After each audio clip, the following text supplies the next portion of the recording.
Hello and welcome to What's on Tap with Mayari. My name is Mayari and I will be your guide for all things food, wine, beer, and overall deliciousness.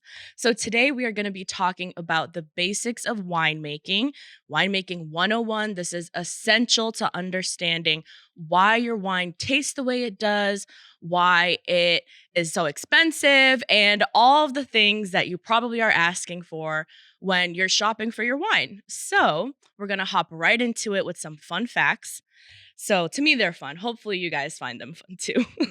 I found out that winemaking has been happening for over 6,000 years. So, essentially, it's just part of our human nature to be looking for some type of drink to go along with our food and our social gatherings. So it wasn't until 1850, however, when Louis Pasteur was doing his science thing, that we found out that yeast is what makes sugar into alcohol, and that's what's like giving us, the wine effects. Before that, it was thought to just be like some weird witchy thing, and they were, persecuting people for it, like, what is this? Witch, all the things, but it's just science, guys, so we can relax. We all know what's happening. All right, so we're gonna hop into the winemaking process. It is just a step by step scenario, and I just want to take you a little bit behind the veil about what's going on in the winemaking and the decisions that winemakers make, which ultimately affect how much you're going to pay for your bottle and also affects the overall flavor. So, what we're going to start off with is step number one, which is harvesting. We have to get our grapes, right? Harvesting grapes is a little technique of its own. People can either choose to mechanically harvest the grapes, which is obviously like with a machine, or they can choose to hand harvest the grapes. And this kind of makes a major difference, especially in terms of white wine versus red wine. So, white grapes can get blistered very easily, especially when they're at peak ripeness on the way over to the fermentation tanks. So, it's essential that when grape harvesters are harvesting the grapes that they're taking their time and that they're gentle with it, because yeast lives on the grape skin naturally. So if the grapes start bursting too early or they just start popping all over the place in the trunk on the way over to the manufacturing processing area, whatever, then it definitely is going to start a problem because half of the grapes are going to start fermenting way too early. And as you'll see later, as we get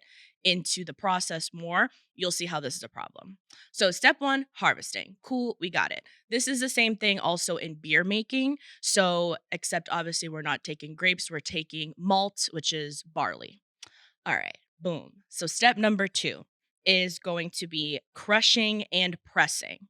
So, crushing slash pressing is kind of the same thing, kind of not. This is where the winemaker and their craftsmanship really starts to show and their experience starts to show. So, grapes can be crushed, red grapes or white grapes. Red grapes make red wine, white grapes make white wine. However, all grapes make white wine. So, kind of what happens in the crushing and pressing process is we're deciding if we're going to make a white or a red wine, and how we crush or press the grapes is going to determine the trajectory, like what these grapes are going to turn into. Because certain wines, like champagne, for example, can be made with red grapes. So, it's kind of cool. It's kind of funky. You might have not known that. A lot of champagne is made with Pinot Noir, and some other red grapes that are out there, but we'll talk about that another day. Okay, so crushing and pressing. So, essentially, we're crushing the grapes to release the grape juice. Yes. And while that's happening, what's important when making white wine is that we are immediately removing the skins from the crushing process. We don't want the grape juice now because we've moved from grapes to grape juice. So we don't want these grape juice to be in contact anymore with the skins, because once the juice starts to be in contact with the skins, it starts to add color, it adds flavor, it adds aroma, and it also adds something called tannins. And tannins are this astringency that you feel, or that kind of drying effect when you're drinking a wine. That's from the tannins, and that comes from the grape skin. So that's why white wine doesn't tend to have that kind of drying effect while you're drinking it, it's because it wasn't in contact with the skins while it was going through its wine juice making to wine process. All right. So now we've gone from crushing and pressing. Side note, the grape juice, when they're extracting the grape juice from the grapes, can be also crushed with the stems and like leaves and just kind of like the whole grape bunch in total. So this is a winemaker's choice if they are thinking that the stem that's holding the cluster of grapes together has like a lot of flavor, or they really want to extract more flavor, they might choose to keep the stems and the leaves in the crushing and pressing process. So that's kind of cool. You're drinking some leaves. It's very healthy, very vegan of you. So keep doing your thing. All right. So the third step, let me change my notes over here, is fermentation.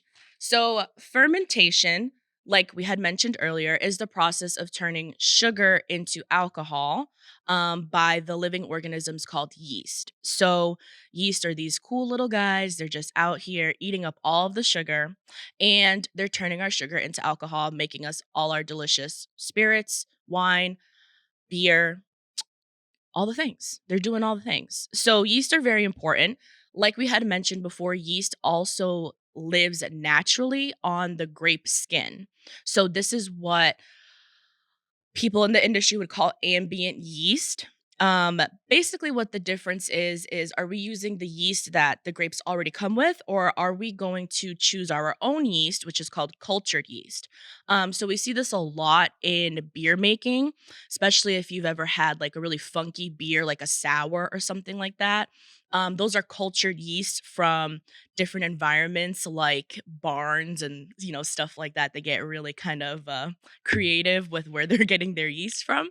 But winemakers tend to get their yeast either from the grape itself or from like these kind of standardized cultured yeast. So this is like the first decision in the winemaking process that is really gonna kind of tailor the wine, the end result to the winemaker. So that's why like winemakers are really important because they have their own experiences, their own flavors that are really bringing their unique touch to like each bottle. So it's pretty cool. So during fermentation, there's a lot of pit stops that can be made. So obviously the yeast is eating all the sugar, it's doing its thing. But another choice that the winemaker can choose to make is they can choose to purposefully cool down the tank. Now, before they even choose that, they have to decide, are they going to use a stainless steel tank or are they going to use a barrel? So, as you can see, these winemakers have decision fatigue. They've been making choices all day long about what they're going to do with these grapes. So, let's say we're going to go down the route of we're making a white wine. So we're making a white wine. We've removed the skins. We got all the grape juice we want. We decided what yeast we're going to use. And now, before we let the yeast start eating the sugar, we're going to decide, are we going to cool down the tank to a certain temperature? This will provide nuance and flavors and aroma. Or are we going to let it do its thing right off the bat? So after that decision's been made, we're going to go down the track of cooling down the whole grape juice barrel or stainless steel tank before we let fermentation happen because we want nuanced flavors. All right, cool. We did that. Now we let the yeast do its thing because yeast doesn't really die. It only dies when it's done eating sugar. So it basically just, it doesn't even really die. It just kind of like stops reproducing because once one little yeast cell eats a whole bunch of sugar, it like sprouts 10 of them. All right, back on track. So we have decided that we're going to cool down our tank to make the yeast not start working yet, bring everything together, let all the grape juice come together, soak together, be friends, and harmonize with flavor. Then we're going to let the yeast do its work, which is going to up the heat level. So when you go to like see winemaking being done, it's usually really hot in these rooms. That's because yeast produces alcohol and heat at the same time. All right. So here we are. It's getting hot and steamy. We're making alcohol. It's about to be a really good time. Fermentation is happening. Now, let's say we're making a white wine. The only difference here is that the grape skins are still on the grape juice. Like the skins and the pulp and all the things, they're all together. And this is what's extracting color, tannin, and flavor. So those are the only differences. Oops, sorry. My mic, I keep hitting mic. All right. So after fermentation, we are going to get into maceration, which is like a optional step in between fermentation and the aging process. So again, this is like winemaker's choice. Are we going to macerate or are we not going to macerate?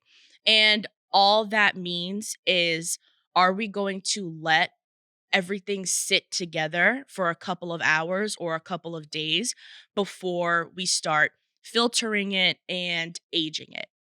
So, if they choose to do this process, it usually happens with red grapes or, making red wine, and it's a very delicate process. It's really up to the winemaker to, decide how long they're going to let this process happen for, maceration happen, just because it does add extreme bitterness if it's done incorrectly. So if everything is sitting together for too long, they start to fight. The flavors do not want to be with their skins and their stems anymore. And they're like, please leave me alone. And it's a big feud.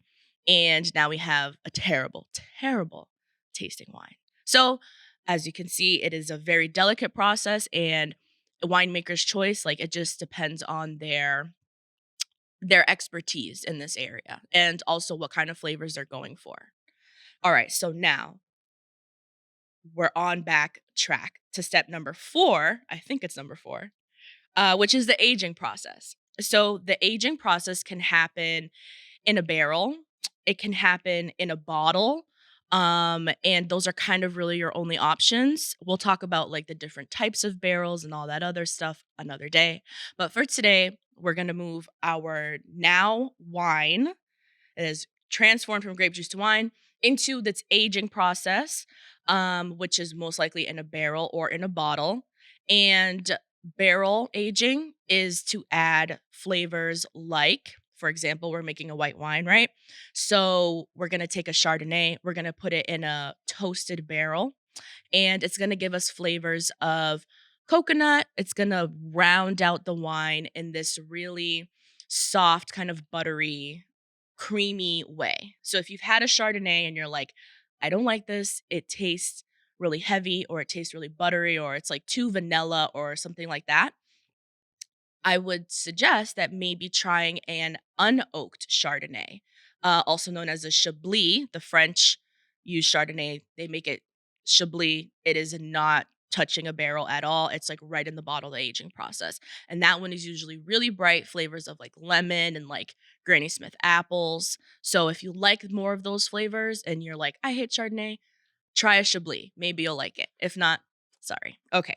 So we have gone to aging in a barrel, and this is an oxidative process. So basically, like there's oxygen happening, and it's adding flavor and nuance. Again, everything is about adding as much flavor and nuance as possible to the really humble product, which is grape juice. So all of this care is really just to add a lot of flavor, add a lot of nuance, and put the winemaker's touch on things. So let's say the winemaker is like, you know what, I don't want to use a barrel. I'm just going to go straight into the bottle. That's cool too. They're going to take the runoff. So basically, they're just holding back, any like particles, which is usually just like yeast at the bottom. Sometimes if you have an old bottle of wine and you see there's like stuff at the bottom of it, it's like just yeast that's not doing anything anymore. But usually it gets filtered out. All right, so we've aged, we've done the barrel, we've decided that this is cool, we like it.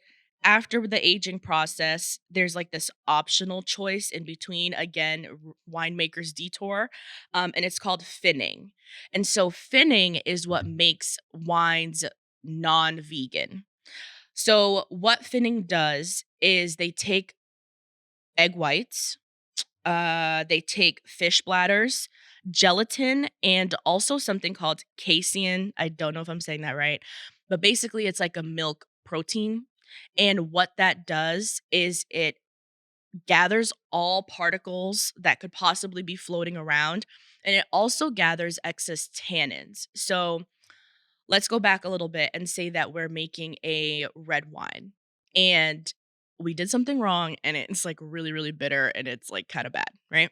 What we might do is we might do the finning process and add some egg whites and let that sit on top of the wine while it's still in like its aging vessel, right? And egg whites or the fish bladder or the casein, whatever, sucks up all of the particles and it also takes all of the extra tannins, that extra bitterness out. This is really the only process that they have found that works really well for this. And there's also some wine styles as like Bordeaux.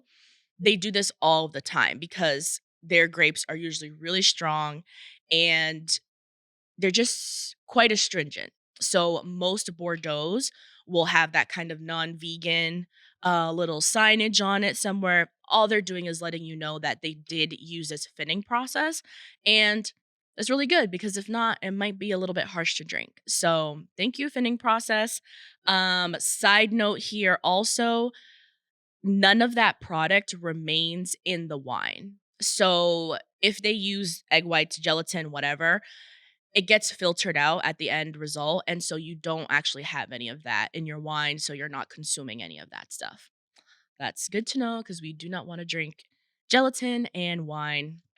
Those are for Jello shots, not for wine. Alright, and the final thing here is now just bottling. So after we've done that, we're ready to go. We've taken out all the stuff that we don't like. We've tested it multiple times and we're like, this is delicious. Put it in a bottle, wrap it up, let's go, let's get out of here.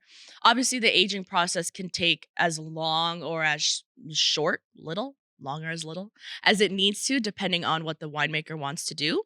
For example, there is a wine called Beaujolais. It is really famous in France and it's delicious. It's a extremely young wine. They literally don't age it at all. It's made like the grapes are harvested in August, September, and the wine they're drinking it by November, December. It's like a holiday New Year's wine. And it's really delicious. It's fresh and it's one of the red wines that you can drink cold. So if you're looking for something to try, check out a Beaujolais. It's a unaged wine and it's delicious. And it's red wine you can drink cold. Who doesn't want that?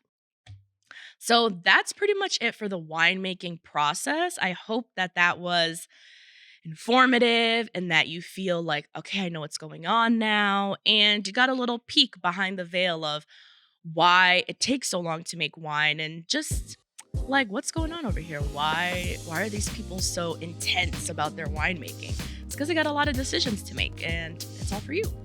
So hope that was fun. Thanks. Bye.